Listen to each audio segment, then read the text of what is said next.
আসসালামু আলাইকুম বন্ধুরা, কেমন আছেন? আল্লাহর রহমতে ভালো আছি। আপনারা কেমন আছেন জানান। আজকে আমারও সকালে ঘুম থেকে উঠে রোজকার ডিউটি তো জানেনই, মেয়েদের রান্না বান্না এটা সেটা। রাত্রে ঘুমিয়ে ঘুমিয়ে স্বপ্নেই ভাবছি যে সকালে ঘুম থেকে উঠে একটু ডিম আলুর ঝোল আর একটু বিরিয়ানি চালের মানে পোলাও করলু জানেন। তো ঘুম থেকে উঠে দেখি তো কোনো কিছু স্বপ্নের তো মানে হয়নি। চোখ খুলে দেখি যে সত্যিটাই করে ফেলি স্বপ্নটা। তাই বিরিয়ানির চাল তো ছিলই বাড়িতে, তাই বিরিয়ানি মাংসটা আনিয়ে হাফেজকে বললাম মাংসটা এনে দাও, বিরিয়ানি করে ফেলি। বলে আলুটার ভেজে নিচ্ছে, পাশে পেঁয়াজটাও ভেজে নিয়েছে, পাশে মাংসটা দেরি করে এনেছে, মাংসটাকে ম্যারিনেশন করে রেখে দিচ্ছে।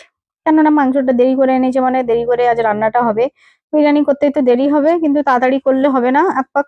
কিন্তু বিরিয়ানিটা একটু আস্তে আস্তে ধীমে ধীমে করে রান্না করতে হবে, না হলে খারাপ হবে।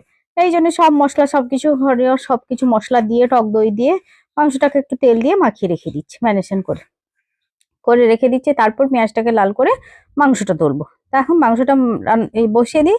এবার সে ভাতটা বসিয়ে রেখেছি, ভাতটা ফুটু ফুটু করেছে, চালটা দিয়ে দিয়েছি। চালটা দিয়ে এবার এলাচ কাঠগুলো যে ভাসছে সেগুলো তুলে ফেলে দেবো, কেন খেতে খেতে মুখে তো লাগবে।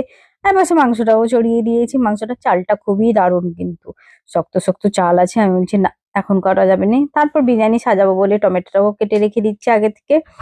আমার আগে থেকে কাজটা গোছানো খুবই ভালো লাগে, কেন বিরক্ত লাগবে না কোনো কিছু করতে। তারপর মাংসটা পাশে তুলে দিয়েছি। মাংসটা কষতে তো সময় লাগবে জানেন। তারপরে পাশে ভাতে দিয়ে দিচ্ছি আলু বখরা আর একটু ঘি দিয়ে ভাতটাকে সেন করে নিচ্ছি, একটু গোলাপ জল দিয়েছি।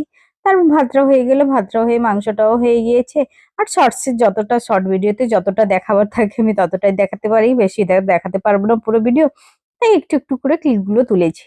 তাই এবার বিরিয়ানি মাংস দিয়ে দিয়েছি, আলু দিয়ে দিয়েছি। বিরিয়ানির মাংসতে যে ঝোল ছিল তাতে অনেক মশলা টশলা দুধ টুধ সব দিয়ে একসঙ্গে একটা গ্রেভি বানিয়ে নিয়েছি। গ্রেভিটাকে নিচে দিয়ে দিয়েছি, মাংসও নিচে। তারপর উপর ঘি দিয়ে দিয়েছি।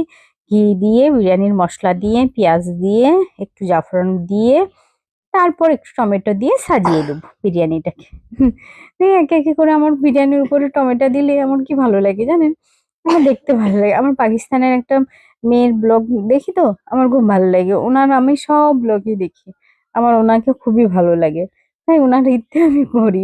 উনিও মানে ভিডিও বানানো মানে বিরিয়ানি করলে সবসময় মানে টমেটো দিয়ে সাজাই বলে আমিও সাজাই।